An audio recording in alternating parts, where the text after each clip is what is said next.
Welcome everyone back to the Crimson 15 podcast. I'm your host, Crimson. And 15 PCA? 8-454. Be sure to subscribe, like, and follow us over on Twitter at C15 Podcast.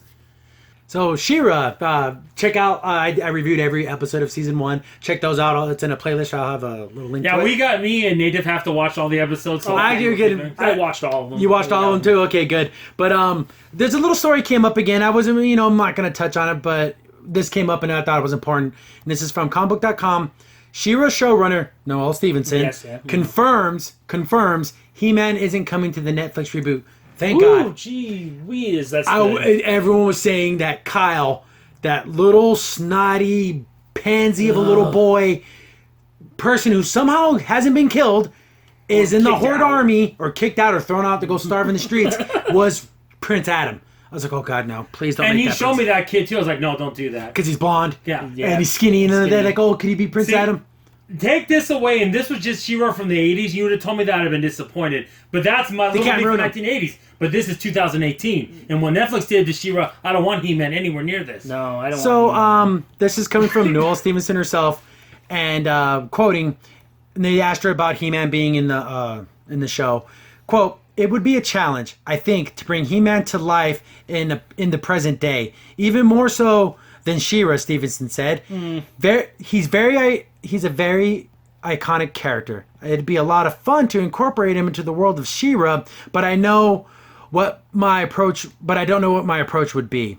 The biggest reasons behind the decision to keep the focus of the series on She-Ra and not on the larger universe around her, it's already hard enough to work around the mythology without adding every character from the incredibly popular lore.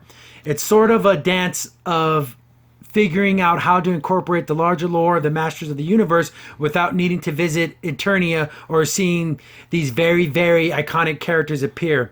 Stevenson added, just letting it be about She-Ra's story and her being disconnected from where she came from and from her family or Eternia.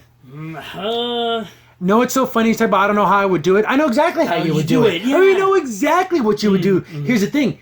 She can't do it because we have to have a powerful male character who's strong and noble and just. We can't have that. No, the one they do, it'd have to be like that wimpy character, like you said. And he'd have to be constantly in the show. He'd have to be like, not just that one character you see that one time. No, you have to show up. And it's so amazing about it, you have Prince Adam to be that bumbling idiot. But no, we gotta make him and He-Man bumbling. See, that's why she doesn't want to do it. Yeah, that's why. It's not because she can't fit it in. And people, again, already seen the comments, well, let me type in how great Bo was. Bo was an effeminate weirdo who shot a couple arrows a couple of times, but most of the time just screamed and hugged people. Exactly. And that's what you would want to do with He-Man, where he kind of fights a little bit, but mostly he hugs people and gets in trouble. And you even have Cringer to do that too. Yeah. You have two, but that's not enough. The thing is with She-Ra, the problem is you made Adora like He-Man.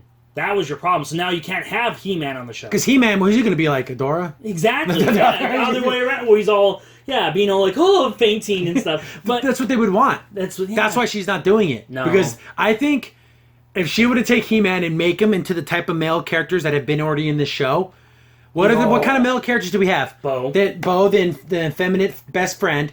We have Seahawk, the bumbling moron. Yeah. We have Kyle, who's just a weakling. We have a guy that looks like Freddie Mercury. Yeah, that's right, Seahawk. Then we have Hordak, who's the bad guy. Yeah. Those are the only real four male characters. If you want to count the horse, because technically I think he is. Yeah, and then the self-righteous horse, who literally said, I was out breaking horses out of their stables because they're like slaves, thus ruining people's businesses and putting them out. What if some guy needed his horse to plow his fields, can't feed his family, and has no family? You're a magical horse, you're sentient, you're different, but these horses are not. Well, so what are you doing? So those are the only 5 male characters with any type of So the archetypes would be righteous hero? That's not going to happen. No, not the thing I would love to see Skeletor in this, because not when I'm writing the old Skeletor with his little one-liners, he was classic, but they probably would want him to do that either. I think that's why she commented on like some of those classic leaving and turning out of it altogether. Because the problem is she had to do Skeletor, she had to do Beastman, she had to do all these characters that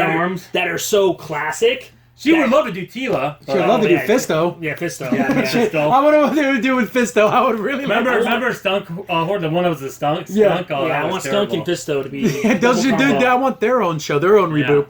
But I'm glad he's not going to be in it because he would just ruin it. No. Yeah. And here's the thing. Was it episode 11, the one with Katra? Yes. That was go check out my review of that episode. Loved that episode. Very It good, was very good. Noelle Stevenson wrote that episode, so she can write.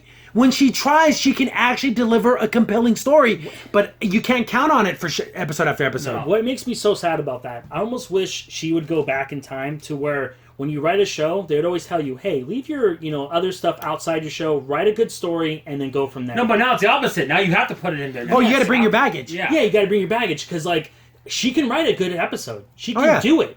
You got to just tell her, don't put any of your, whatever you believe in your heart, leave that out. You got to do your show. You gotta do your work first, and then whatever you want to do on your side. So it's only even watched a few episodes. Does Hordak transform to other things? He doesn't do anything. Nope. He sits in a chair 99% of the time, and he stands up at the very end. That's all he ever does. And that's what makes me so mad, that he has not done a thing. Yeah, because in the first show, he can transform to other items and stuff. No, he does nothing. Does That's nothing. ridiculous. He appears on a vision screen, talks to Shadow Reaver about 4 times, and then talks to Katra at the very end. Yeah. He gets out of his chair at least, so He you know moves. he has legs and he can move, but he literally does nothing That's else. ridiculous. Yeah. No, and he doesn't even scheme. He doesn't even, like, Plans nothing. Plans nothing. He just turns everything over Almost, to I bet you guarantee Shadow's the one that does everything. I guess how he they do it. he turns everything over to his That one, he would never Force do commanders. that Yeah, in Force the commanders. 80s show. He never would have done Yeah, that. he would always be in the He's in front lines, charge, yeah. But getting back to He-Man, I couldn't imagine them making him, because he would have to be that righteous hero, and I don't think that they would kill her to make a male character good, kind, and strong. And yes, and also I have to admit, He-Man is stronger than She-Ra. But they have no way. I know, that would be the ultimate, like, this would be that. Would be like saying that He-Man is stronger than She-Ra. They're never in a billion Her trillion years. mind would explode. Like, it's just, no. But the can't. best thing is Kyle is not Prince Adam. Yes. Thank Ooh. Eternia. Thank you. Do not make that wimpy little wimp of a boy really be him, who's willing just to turn on the Horde. He became Bo's best friend in like 5 minutes. I like your shirt. And he runs away. Like, Then he ran away before you fell in love. Yeah. That was it. I Before can't you- get my heart broken again. Before you This, fainted. this is so amazing to me. Swooned. Kyle swoons. He does yeah. not I'm say. glad she's not doing it, but she's doing it for the wrong reason. Oh, yeah. Yeah. Yeah, I mean, why can't it be because I can't really write it because I'll mess it up and make him a wimp? No, that can't be it. Because you know why? Because He-Man has done right. That remake that was made in like the 2000s. 2012? Was that when it came I know it out? was 2000. It was 2000. Maybe I'm an idiot. I don't remember. It was 2006. That He-Man was so good. It was cool. It wasn't as good as the Thundercats remake, no. but it was visually cool. Yeah, and he- she was Yeah, no supposed shirt. He kind of like the rat going a little bit. Yeah, and he had like an axe, like a battle axe. Yeah. He looked really cool. Ponytail. and She-Ra was supposed to be in that series. There's know. character art of her, and she looks fantabulous. She looks so That'd good. be so cool. But whatever, I mean, we're never gonna get that. But thank God that He-Man will not be ruined. yeah, she won't touch it. She won't touch him because she knows the backlash would be too much. Yes. There's no way. People are willing to take a backlash on She-Ra because they go, oh, it's just for girls or whatever, but there's a lot of diehard He-Man fans who are like, we'll give you She-Ra, but don't take her He-Man. Yeah, don't- That's how they feel. They have a Power Con, it's called, and it's the one with the He-Man convention. If you ever did have the He-Man, you'd see such the hate with the pitchforks and everything at that convention. Oh, yeah. It'd be crazy. Especially if she showed up or something after. Oh, making yeah, that I show. would There's be- no, oh, there's yeah. no way. But that was a little bit of good news from She-Ra. Season 2. They're not doing something good news for She-Ra. Yeah, when they're not ruining a character. That's Yeah, good that's news. the good news. That's terrible. Crimson Sin here. Thanks for watching, and be sure to like, sub, and share. Also, for the most up-to-date information about the podcast, follow us on Twitter at C15 Podcast.